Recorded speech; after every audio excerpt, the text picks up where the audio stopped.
إلى هذه خلقنا تجلى إلى حضرة النبي المصطفى رسول الله صلى الله عليه وسلم وإلى إخواني من الأنبياء المرسلين والشهداء والصالحين والملائكة المقربين خصوصا Sahan Al-Akbar Mumjinid Al-Baghdadi وخصوصا yang santri Maulana Syekh Abdul Halim bersama membaik Ibrahim Wajwajim Baduratim Walim Al-Fatihah.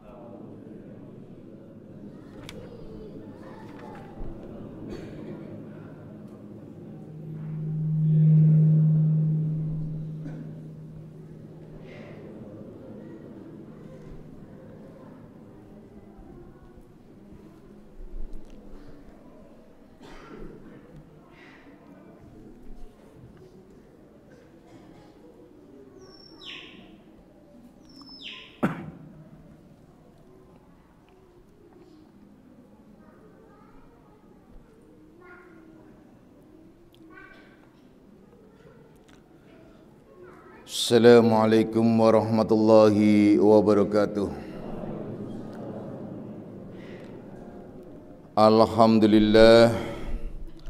Alhamdulillahilladzi karrama bani adama wastafa minhumul ulama wa ikhtara minhumuz zuhada wal hukama wal kurama wa faddala minhumul arifina billahi wasifat wal asma wa azaqahum lazzatal mahabbati wa tallahum haqiqatil asya'i minal ardi was sama wassalatu wassalamu ala sayyidina Muhammadin khatamil anbiya alladzi khuliqa min zatihi wa minhu jami'ul asya wa ala alihi wa ashabi sadatil awliya wa ala tabi'in wa tabi'it tabi'ina lahum bi ihsanin ila yaumil jazaa.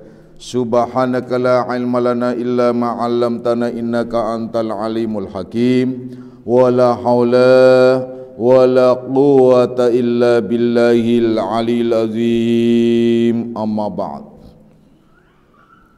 Ma'asyiras salikin, kaum bapak dan kaum ibu jamaah pesantren Akmaliyah, anak-anak rohani aku semuanya, baik yang hadir secara jasmani maupun nafsani, baik yang mendengarkan langsung di pesantren Akmaliyah maupun yang melalui radio online Akmaliyah.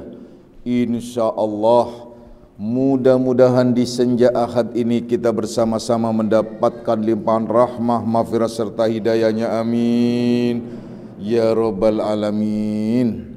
Mari kita lanjutkan kajian kita di dalam membahas kitab Ihya Ulumuddin dan kitab Syarhus Salikin, di mana kita masih membahas tentang sifat-sifat majmumah yang ada pada diri kita, sifat-sifat majmumah yang ada pada diri manusia. Karena banyak sekali orang yang tidak sadar tentang nafsu yang ada pada dirinya.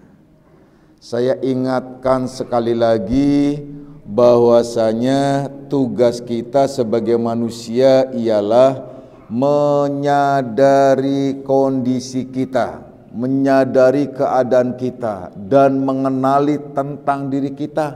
Itu yang paling penting. Kalau kalian tidak mengenali diri kalian sendiri, maka siap untuk babak belur di sepanjang perjalanan.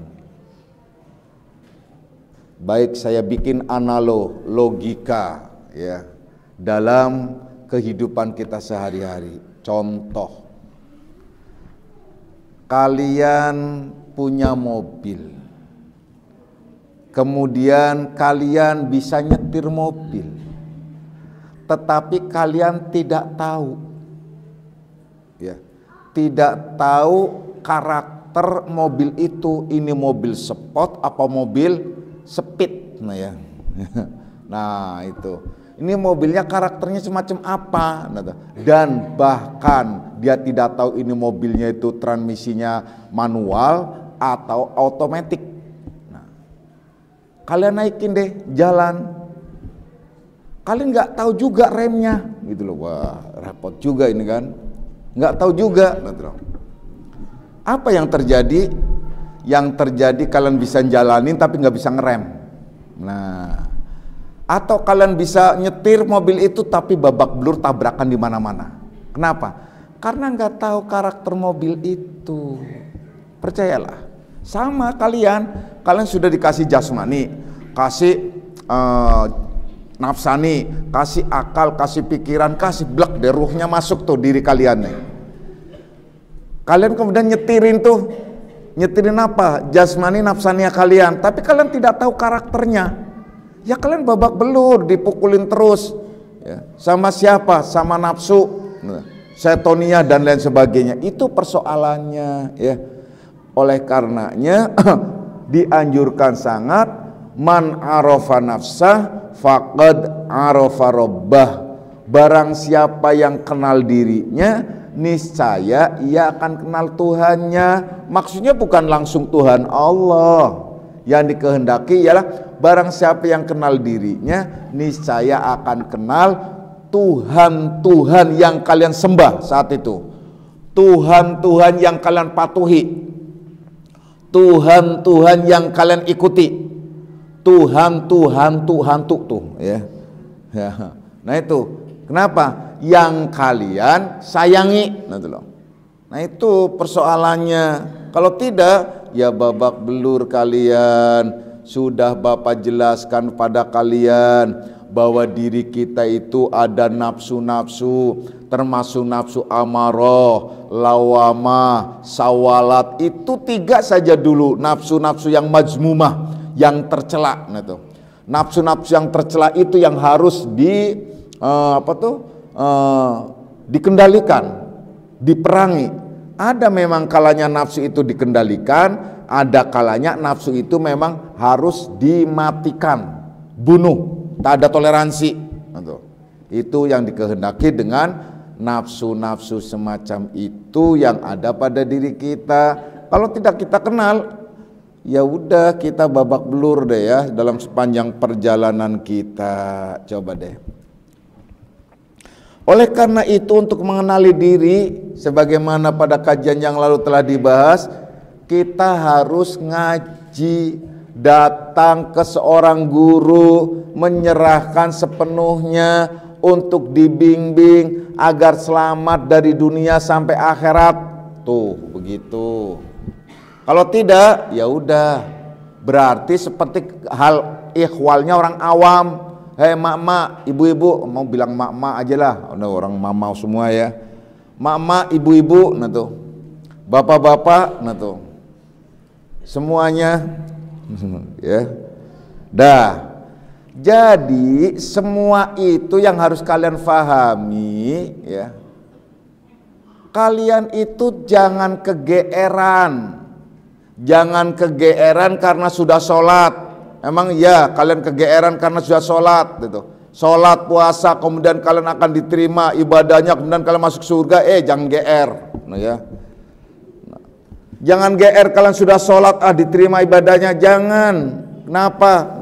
Belum tentu, nggak bisa, nggak bisa sesederhana itu. Orang awam kebanyakan begitu, merasa sudah sholat, merasa sudah puasa, merasa sudah haji, merasa sudah, kemudian dia merasa dirinya itu adalah diterima dan akan mendapatkan surga. Jangan kegeeran. Sholatnya itu belum tentu diterima, mungkin bahkan belum tentu lagi tidak diterima. Kenapa? Karena tidak memenuhi syarat. Syarat sholatnya tidak memenuhi. Sholat, puasa, zakat itu adalah ibadah ritual, simbol-simbol yang akan menjadi aplikasi kehidupan kita di dunia. Siapapun yang sholat kemudian tidak bisa mengaplikasikan sholat itu dalam kehidupan, maka sholatnya mardud, ditolak. Itu aja. Loh kok? Ya iya. Kenapa? Karena sudah pasti sholat itu, yakni sholat itu bukan untuk meraih surga. Kalau di dalam surat tadi yang dibaca yang kedua, wal asri innal insana lafi khusrin illal ladzina amanu wa amilus solihati. Nah, demi masa ya semua orang itu akan rugi kecuali orang-orang yang beramal soleh. Beramal soleh. Kemudian siapa lagi? Yaitu orang-orang yang mau menasehati tentang kebaikan, yaitu kebenaran dan tentang sabar. Terus salat lain lagi apa? Inna sholata tanha anil fahsya'i wal munkar. Sesungguhnya salat itu ialah dapat mencegah perbuatan keji dan mungkar. Di ayat lain, ista'inu bisobri wassalah. Jadikanlah salat dan sabarmu itu sebagai perisai hidup kamu. Jadi salat, ibadah-ibadah ritual itu adalah bentuk aplikasi yang dijabarkan, dipakai untuk atau dalam kehidupan kita sehari-hari. Jadi kalau kalian sholat tetapi kehidupan sehari-harinya adalah tidak sesuai dengan sholat, ya berarti tidak ada manfaatnya sholat itu. Karena targetnya sholat itu bukan surga. Targetnya sholat itu Allah menyatakan inna sholata tanha anil fahsya'i wal munkar. Sesungguhnya sholat itu dapat mencegah perbuatan keji dan mungkar. Sedangkan amalan soleh yang dijanjikan oleh Allah ialah barang siapa yang beramal soleh itu ialah orang-orang yang akan sampai berjumpa dengan Tuhannya, orang-orang yang menjadikan dirinya itu sebagai orang-orang yang sabar. Udah banyak lagi deh ayat, kalau durakan satu persatu nggak selesai-selesai di sini. Makanya kita jabarkan yang sesuai dengan kebutuhan kita. Ayo, sebelum kita berlanjut, kalian renungkan baik-baik. Jadi kalian semua jangan seperti orang awam yang kegeeran mau masuk surga karena banyak melakukan sholat, puasa, zakat, dan haji. Tapi sementara sholat, puasa, zakat, haji tidak memenuhi syarat SK yang diturunkan oleh Allah. Nah, apa tuh SK yang diturunkan Allah? Yaitu Allah menyuruh bahwasanya kalian melakukan ibadah apapun, sholat maupun zakat dengan catatan ikhlas. Kalau tidak ikhlas berarti tidak sesuai dengan SK Allah. Surat keputusan Allah, surat perintah Allah. Surat perintah Allah apa sih? Yaitu wa ma umiru illa liya'budullaha mukhlishina lahuddina hunafa wa yuqimus shalah wa yu'tuz zakah dzalika dinul qayyimah. Yaitu aku tidak menyuruh kalian untuk melakukan ibadah apapun kecuali pengabdian ibadah itu dengan catatan mengikhlaskan, memurnikan agamaku yang lurus. Nah, agama Allah yang lurus. Maka barulah kalian boleh mendirikan sholat, mendirikan zakat, menunaikan zakat. Maka berarti ibadah-ibadah lain, sholat adalah kaitannya dengan ritual, ibadah ritual, zakat itu kaitannya dengan ibadah sosial. Jadi siapapun yang ibadah ritualnya tidak ikhlas dan ibadah sosialnya tidak ikhlas, maka mardud, ditolak. Nah, la yuqbal, tidak diterima. Tidak diterima semuanya. Jadi jangan kemudian kalian seperti orang awam. Orang awam kan kalau dikatakan kamu sholatnya tuh gak benar, yang tahu benar dan enggak kan Allah. Itu kebodohan orang itu. Lah yang tahu diterima apa enggak kan Allah, yang tahu saya sholatnya diterima atau tidak. Bodoh itu orang. Itu tandanya tambah bodoh. Kenapa? Karena Allah sudah ngasih tahu diterima atau tidaknya sholat orang itu. Kenapa? Ya itu tadi syaratnya. Ikhlas enggak sih? Ada nggak sih pengetahuannya? Ikhlas. Demi Allah saya sholatnya ikhlas. Nah itu udah ngomong tandanya nggak ikhlas. Ya? Itu sebagai contoh. Ikhlas bener. Ikhlasnya semacam apa?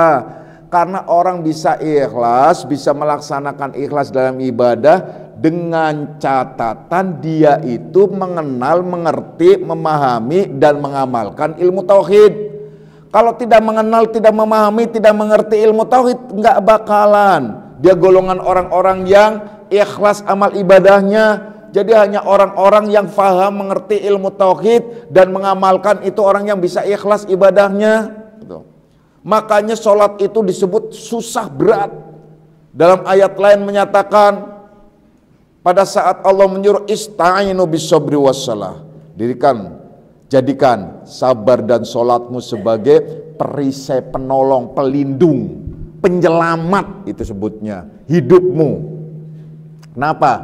Orang kalau sudah sabar dan sholat selamat hidupnya, dari dunia bahkan sampai akhirat. Tapi di pertengahan sampai akhir ayat itu Allah langsung mensinyalir, langsung menekankan, wa innaha lakabiratun illa 'alal khashi'in. Sesungguhnya melakukan yang dua hal itu, sabar dan sholat, wa innaha lakabiratun, berat banget. Nggak berat sih, cuma berat banget gitu loh ya. Nah itu kalau orang Jawa tuh begitu berat ya, beratnya tuh wah udah tekanannya jadi pakai intonasi berat banget. Nah, tuh. Berat, wa inna lakabiratun, itu lakabir berat banget. Illa 'alal khasiin, kecuali orang-orang yang khusyuk, yaitu orang-orang yang mesra dengan Allah. Kalau tidak mesra, ya udah. Kemudian gimana dong Pak? Saya ini udah begini terus gimana? Ya udah nggak ada jalan lain kecuali kalian ikut rombongan. Tuh, enaknya rombongan tuh begitu. Nah, ikut rombongan, karena kalau ikut rombongan selamat satu selamat semuanya. Kenapa contohnya? Nih contoh nih. Contoh Allah itu ya akan menyelamatkan ya Rianita waktu dari Medan ke Indonesia, atau dari Medan ke Indonesia, Medan luar negeri berarti kan. Maksudnya dari Medan ke Jakarta atau dari Jakarta ke Medan tuh naik pesawat. Ini contohnya ya. Allah ini mau menyelamatkan Rianita karena Rianita ini golongan orang wanita yang solehah, insya Allah ya. Kemudian dia itu ikhlas dalam ibadah semuanya. Allah mau menyelamatkan, Nah, sementara kapal ini adalah sudah ditentukan oleh Allah, pesawat ini adalah akan dihancurkan. Karena apa? Banyak orang-orang yang durhaka di dalam pesawat itu. Hanya ada orang satu itu lewat. Kemudian gimana caranya Allah menyelamatkan? Apakah ya Rianita itu diambil oleh Allah, plek, mencolot, kemudian utuk sudah pakai itu sendiri? Enggak. Caranya apa? Mau tidak mau Allah menyelamatkan seluruh pesawat itu. Yang aturan orang itu hancur jadi tidak karena ada satu orang ini. Nah, ini pentingnya rombongan. Makanya sholat berjamaah itu penting. Nah, bener deh, dableknya jamaah yang ada di lingkungan Akmaliyah. Kalau dia nggak mau sholat bareng berjamaah dengan saya, bodoh banget itu loh. Kenapa? Saya katakan bodoh banget di sini. Bodoh banget, ada kesempatan itu kendaraan selamat, dia nggak manfaatkan.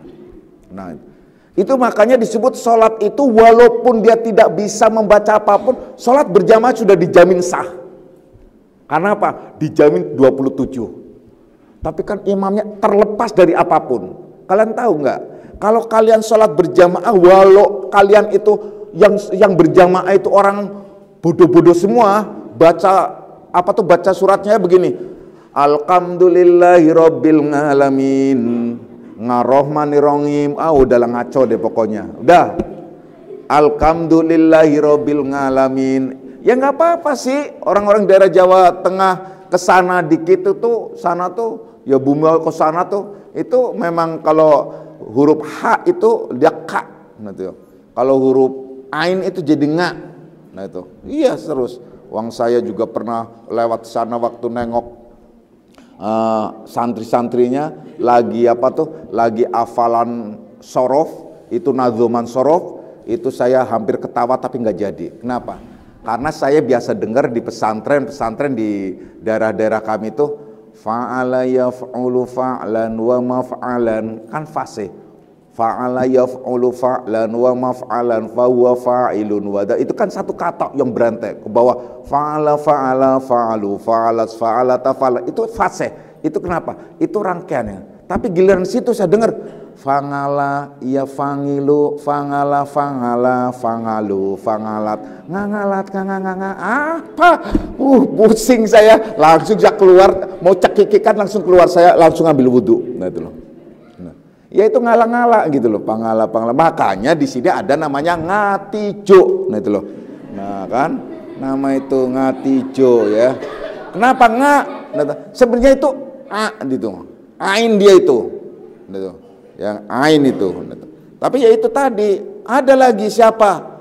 Nama udah bagus-bagus, muflihin, muflikin. Nah, kan orang Jawa ini, likin gitu loh. Makanya di Jawa itu nggak ada Pak Haji, adanya kaji. Nah, tapi nggak apa-apa gitu, nggak apa-apa. Udah kembali lagi deh, ya, kembali lagi kepada masalah ya, masalah itu tadi ya, bahwasanya akhirnya orang sholat berjamaah. Kalian tahu nggak sih, sholat berjamaah, kalau kalian sholat berjamaah walaupun suami istri, ya, nah suami istri contohnya, nah ini contohnya nih. Wahyudi nih contohnya ngimamin istrinya, nah tuh ada Wahyudinya nggak? Nah, ya udah diem. Nah ngimamin, dia bacanya susah sumpamanya, bacanya susah atau belum fasih gitu loh. Tahu nggak sih? Itu hanya berdua sama istrinya 27 dan dijamin sah, diterima oleh Allah. Apa sebabnya? Karena kalian nggak tahu bahwasanya yang ketiga dan selainnya itu adalah para arifin billah dan orang-orang khusus, sengaja orang-orang yang disebutkan oleh Allah ialah tanazzalul malaikatu warruhu fiha, kemudian turun para malaikat dan ruh itu adalah para arifin billah, orang-orang yang soleh-soleh itu sengaja mendampingi, nah itulah, sehingga menjadikan sholat itu sah 27. Nah 27 mana 27? 27. Nah, itu 27. Nah itu makanya itu kalian jangan ini sayang kalau nggak berjamaah, itu bener deh. Apalagi kalian diimami saya, sayang banget gitu loh. Wah, nah itu ya, dah. Itu contoh tuh. Makanya mau tidak mau kalian itu harus ikut rombongan. Nah, ikut rombongan. Saya pernah bikin nadom. Allahumma sholli ala Muhammad. Ya Rabbi salli alaihi wasallim fi hubbi sayyidina Muhammad nurul badril huda mutammam. Nah, mari kawan-kawan kita sholat berjamaah. Langsung ditempuk itu apa tuh musolahnya waktu itu di sana. Anak-anak kecil satu begitu tersinggung yang gak berjamaah. Karena apa? Saya mengatakan, mari teman-teman, mari sahabat-sahabat kita sholat berjamaah. Saya suruh anak-anak kecil tuh dari Cibubur. Kenapa? Karena saya sebutkan, mari kawan-kawan kita sholat berjamaah. Sholat berjamaah itu terlebih afdal. 27 pahala sholat berjamaah. Kalau sendirian, satu juga diragukan, tahu. Nah, tuh loh. Nah, kata taunya itu langsung ngamuk dia. Jadi ada orang akhirnya langsung yang namanya musola itu adalah listriknya itu diputus. Ya, saya ngajar diputus. Udah sentimen banget deh. Udah begitu difitnah saya menjadi orang supersip, orang ex G30 SPKI, ex Tanjung Priok. Udah rame, makanya di Klub Padewetan ini orang-orang pada takut ngaji ke saya. Akhirnya begitu tuh, nah itu, udah ribet deh, pokoknya ribet deh. Dulu rame banget tuh tahun 80 sekianan, dan di bawah 90 deh. Nah, sampai akhirnya saya pindah ke daerah sini, nah ya, tahun 90 ya. Itu, karena ya itu tadi, karena orang awam nggak tahu, dia nggak tahu bahwasanya sebenarnya sholat berjamaah itu istimewa banget. Kalau kalian tidak paham dan tidak ngerti dan kalian tahu persis diri kalian bahwa diri kalian tuh ya harganya tuh harga di bawah rata-rata, kalau diumpamakan barang di bawah rata-rata, ya sudah bergabung saja supaya menjadi barang yang mahal. Coba deh kalian contoh nih baju kalau dipakai, walaupun baju itu harganya contohnya ya paling ya sekitar harga ya paling bisa jadi 150.000. 150.000. Mukena 150.000 cakep. Ini 150 cakep. Tapi kalau yang pakai umi atau ibu pasti katain mahal itu. Padahal cuma 150.000.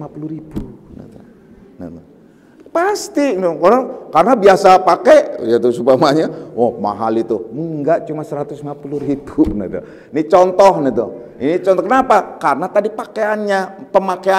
Coba kalau seumpamanya mukanya muka kontrakan, badan kontrakan, pakai Maksudnya apa sih Pak, ini muka kontrakan?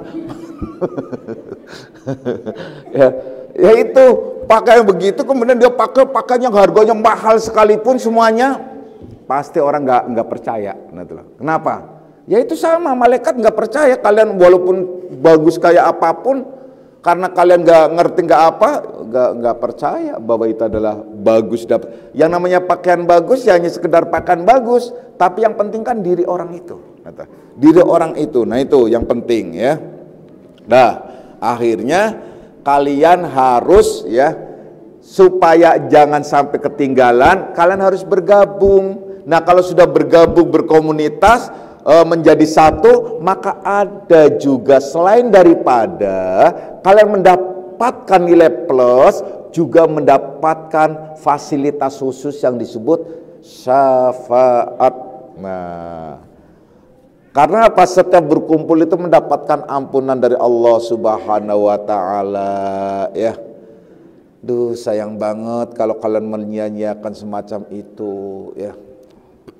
Nah, jadi sudah jelas bahwa sholat itu jangan kalian kegeeran untuk masuk surga, tetapi sholat itu ialah untuk diri kita sendiri. Targetnya sholat diterima atau tidaknya ialah bisa dilihat dalam aplikasi kehidupan, bahwasanya inna sholata tanha anil fasa wal munkar. Sesungguhnya sholat itu dapat mencegah perbuatan keji dan mungkar. Nah, satu. Yang kedua, jelas lagi kaitannya dengan sholat ialah bahwa sholat dijadikan sebagai perisai hidup.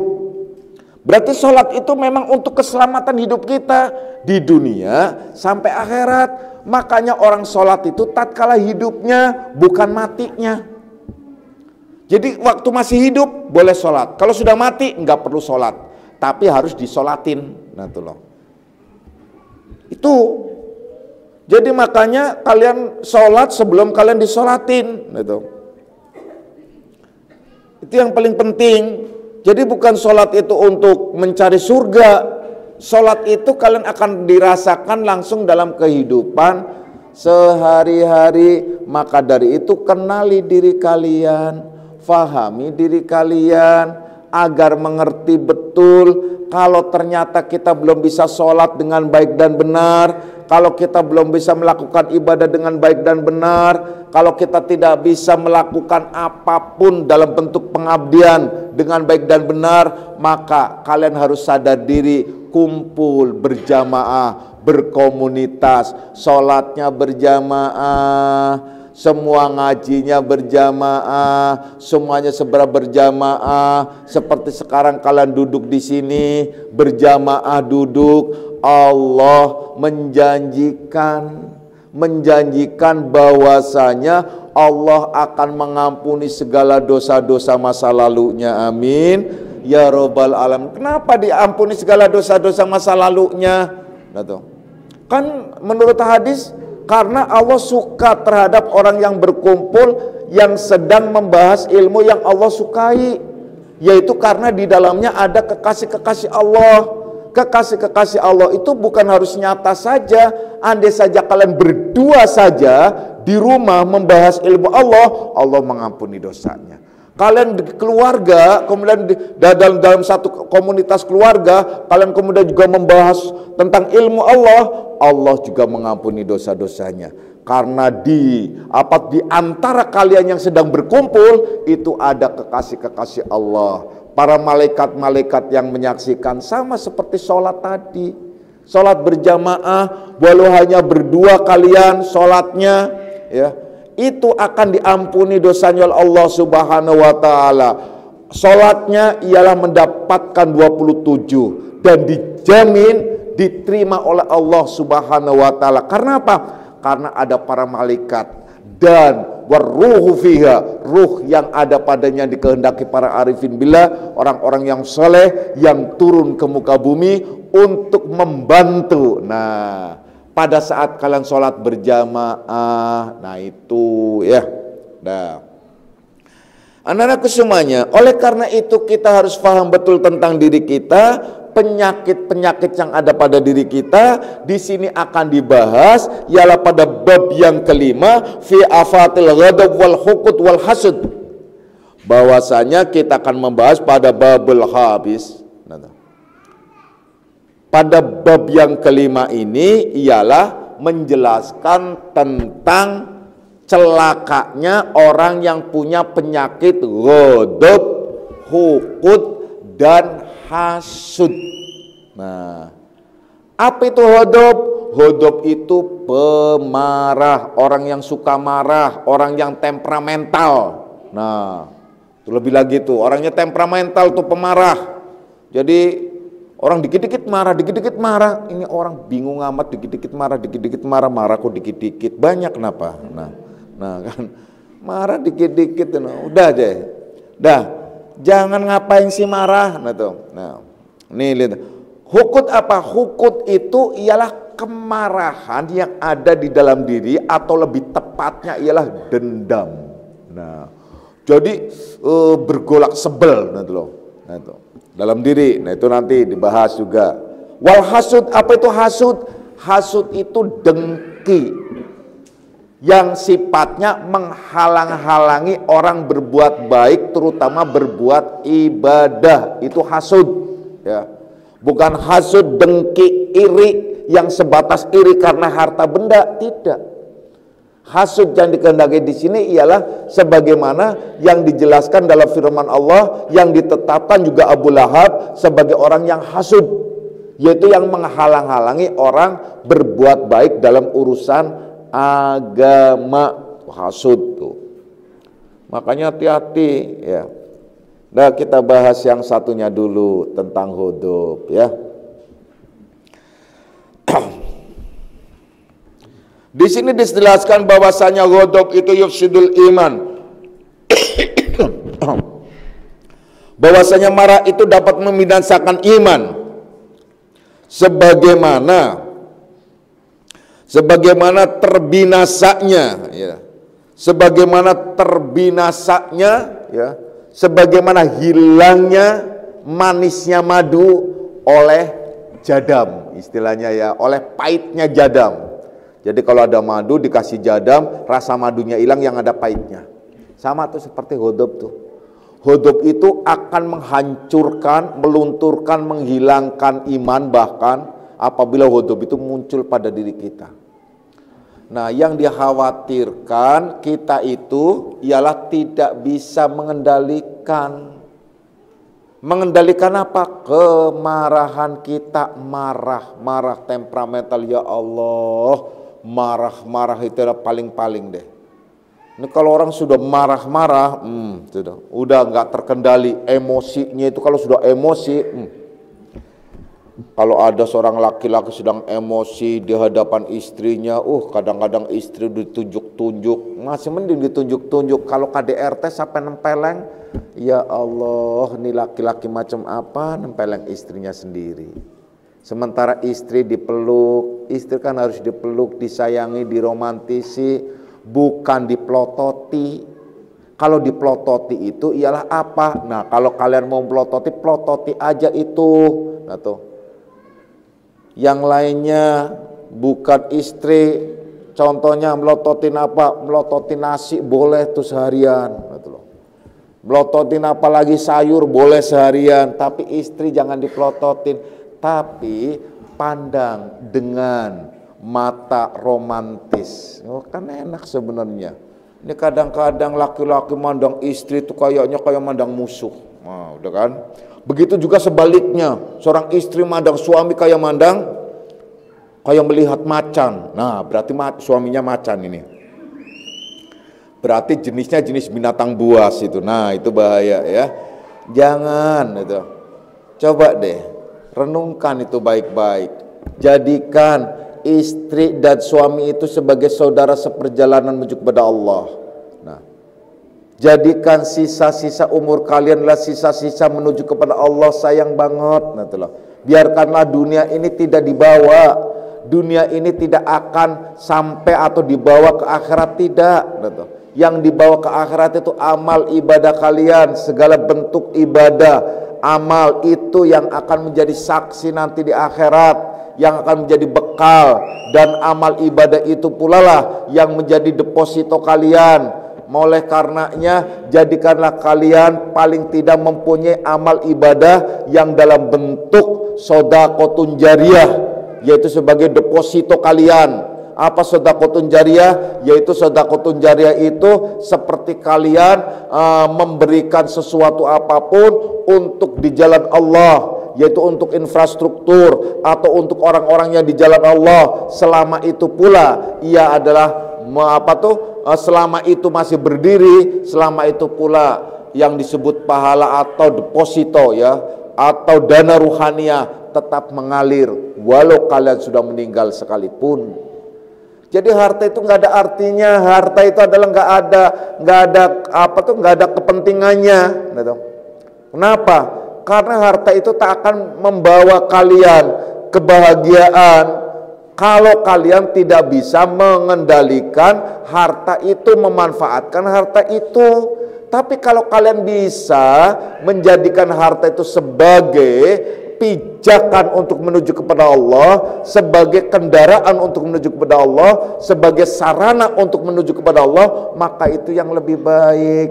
Jadi akhirnya hartanya sebagai shadaqatun jariyah, hartanya sebagai bekal untuk menuju kepada Allah Subhanahu wa taala, hartanya untuk bekal ibadah dan seterusnya dan seterusnya. Kan banyak orang yang karena harta benda kemudian marah-marah, muntap kemarahannya hanya karena uang. Berapa sih uang? Hanya karena uang 100.000 bisa marahnya sampai akhirnya membunuhnya. Hanya karena uang, nggak seberapa sih umpamanya. Dipakai istri, ngamuknya sampai tetangga itu dengar semua. Nah, apalagi hanya karena uang ya, tidak dikasih oleh suami, ya Allah langsung minta cerai. Nah itu loh. Nah, uang itu kok itu apa sih? Nah itu loh. Hanya sekedar uang, apa sih?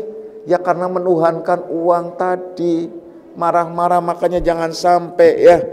Jadi karena kemarahan itu benar-benar menggelap gulitakan iman, itu cahaya nur, marah itu kegelapan. Disebutkan dalam hadis lain bahwasanya ghadab itu minasyaiton, al-ghadabu minasyaiton, ghadab itu datangnya dari setan. Nah itu. Jadi orang yang kena ghadab, dia itu adalah akan bahaya. Kenapa? Karena digelap gulitakan dan dikendalikan oleh setan. Coba deh kalian renungkan baik-baik kalau lagi marah. Coba renungkan baik-baik dan kalian rasakan baik-baik. Kalau kalian sedang marah, pasti kalian gak bisa ngelihat telinga sendiri. Karena apa? Sangat konsentrasinya terhadap marah. Ya. Coba kalau nanti kalau marah kalian cari telinga sendiri, nggak ketemu, nggak kelihatan itu loh. Nah udah, nah. Kalau marah apa sih? Mukanya, udah mukanya. Orang yang suka marah-marah itu cepet tua, percaya deh. Kalau kalian ingin awet muda, sederhana cara meliharanya, jangan marah-marah. Nah, jangan marah-marah. Nah sekarang gini aja, kalian ketemu sama orang yang murid saya yang tahun 90-an deh, tanya, kemudian diajak sini, pasti dia akan bilang, Bapak dari dulu sama sekarang kok sama aja sih? Nah, kenapa? Karena saya nggak pernah marah-marah. Nah, sebel nggak? Suka sebel nggak Pak? Kalau sebel iya, yaitu yang disebut senang betul. Nah itu ya. Ngapain sih sibuk marah-marah? Nah, walaupun saya sumpamanya tidak suka terhadap seseorang, kalau orangnya datang ketemu di hadapan saya, jadi suka. Nah itulah. Jadi nggak bisa nggak suka gitu loh. Jadi orang blingsatan kayak nyebelin kayak apapun menurut orang, sampai ke saya pluk ke depan, akhirnya ya saya nggak bisa ngapa-ngapain. Nah, itu. Artinya marah yang nggak bisa, sebel yang nggak bisa. Nah itu sebagai contoh. Kenapa? Karena sudah hati ini sudah tidak ada tempat untuk marah. Yang ada ialah dipenuhi oleh rasa cinta, yaitu cinta kasihnya. Cinta kasih susah, gimana mau marah coba? Mau diletakkan di mana? Nah, oleh karena itu kalau kalian tidak ingin marah-marah, hatinya harus dipenuhi dengan cinta kasih. Terutama cinta kasih kata pada Allah Subhanahu wa taala. Maka andai saja muncul marah, itu bukan marah dalam bentuk nafsu. Itu yang disebut marah-marah yang rohima rabbi, yang dirahmati oleh Allah. Artinya marah yang penuh dengan rahmat. Marah yang penuh dengan rahmat itu disebut marah, ya. Marah yang mengalir padanya itu adalah pendidikan, nasihat, dan banyak lagi hal-hal lain. Sebagaimana Rasulullah Shallallahu Alaihi Wasallam pernah berdiri, mukanya langsung merah marah. Kenapa? Karena cintanya dengan sahabat dan umatnya itu, ya. Jadi bukan marahnya marah yang akhirnya muncul antipati, a priori, wah udah muntap itu ya, yang akhirnya muncul hukud dan akhirnya lagi hasud dan seterusnya dan seterusnya. Karena itu dari marah itu. Jadi ghadab itu ialah itu kan, nah itu akan menghalangi gitu, akan menghalangi seseorang itu menjadi berbuat baik. Dan ghadab itu juga kemarahan seseorang itu sebenarnya dia percikan yang disebutkan percikan api yang dibawa oleh setan dan iblis dari neraka. Taruh tuh di hati. Mau kalau udah marah itu adalah udah jungkir balik macam-macam, itu marah itu. Nah, oleh karena itu wahai anak-anakku semuanya, ya, banyak sekali tentang marah. Kemudian ya, bahwasanya bagi manusia di dalam marahnya itu ada 3 derajat marah tuh. Jadi 3 derajat marah gitu. Maka derajat yang pertama itu yaitu ketidakan baginya marah sekali-kali, yakni sama di dalam pekerjaan yang baik atau di dalam pekerjaan yang jahat, tidak marah dan lain sebagainya. Itu orang-orang yang apa sih? Nah itu, ya. Banyak nih pengertiannya. Ada 3 ya. Tapi nanti sajalah kita jelaskan pada kajian yang akan datang saja ya, karena ini tanggung nanti ya. Ini bentar lagi, bahkan ini udah masuk waktu isya, cuma hanya belum pada azan karena keterlambatan ya. Artinya karena kehati-hatian untuk waktu itu adalah spare-nya, tapi pada dasarnya sudah masuk waktu isya. Anak-anakku semuanya, jadi kita akan lanjutkan kajian tentang marah di sini. Bahwasanya marah ada 3 derajat marah. Ada marah karena dia ada marah ya, marah dia ada pekerjaan, ada masalah atau tidak ada masalah marah. Ada marah karena sesuatu, ada marah macam-macam. Nanti insya Allah pada kajian yang akan datang kita bahas tentang marah ini ya. A'udzubillahi minasyaitonirrajim. Bismillahirrahmanirrahim. Raditu billahi rabban hamidinan wa bi Muhammadin nabiyya. Raditu billahi rabban hamidinan wa bi Muhammadin nabiyya. Raditu billahi rabban hamidinan Muhammadin nabiyya. Asyhadu an la ilaha illallah wa asyhadu anna Muhammadar Rasulullah. Hadanallahu wa ikum ajma'in wal afu minkum. Wassalamualaikum warahmatullahi wabarakatuh.